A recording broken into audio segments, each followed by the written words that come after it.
ایک انڈین جو ہے وہ ہندو سے مسلمان ہوئی اور الحمدللہ امریکہ میں وہ تھی اور اس نے مجھ سے کلاس لی.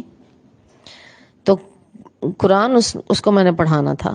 میں قرآن سٹارٹ کروانے لگی, کہنے لگی please ma'am please first we will start prayer. تو میں حیران تھی کہ یہ نماز کیوں سٹارٹ کرنے لگی, اس کو کہاں سے آئے گی نماز. ابھی یہ قاعدہ پڑھے گی, پھر قرآن, پھر نماز. اس کو آہستہ آہستہ کہنے لگی نو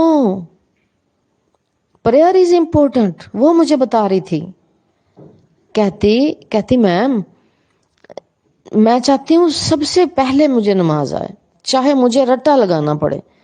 آپ کہتی مجھے نا انگلش میں نماز لکھ کے دے دیں, میں اس کا رٹا لگا لوں اور میں سب سے پہلے نماز میں چلی جاؤں اور میں نماز پڑھوں. میرے لیے سب سے اہم نماز ہے, کیونکہ میں باہر نہیں جانا چاہتی. تو یہ جو لوگ اوپر سے آنے والے, مثلا یورپ کے جو مسلمان ہو رہے ہیں اور یہ جو انڈین مسلم ہوئی, تو ان کو تو فکر ہے کہ ہم نے باہر نہیں جانا. اور یہ جو جدی پشتی مسلمان ہیں, جن کے امی ابو بھی مسلمان, دادا دادی نانا نانی سارے مسلم ہیں, انہوں نے کبھی کوشش ہی نہیں کی, کیونکہ انہوں نے سوچ سمجھ کے کلمہ نہیں پڑھنا. یہ تو پیدائشی مسلمان ہے. یہ کیوں نہیں سوچتے کہ ان کو اٹھا کے اللہ اور رسول نے باہر رکھ دینا ہے؟ نہیں سوچتے ہم.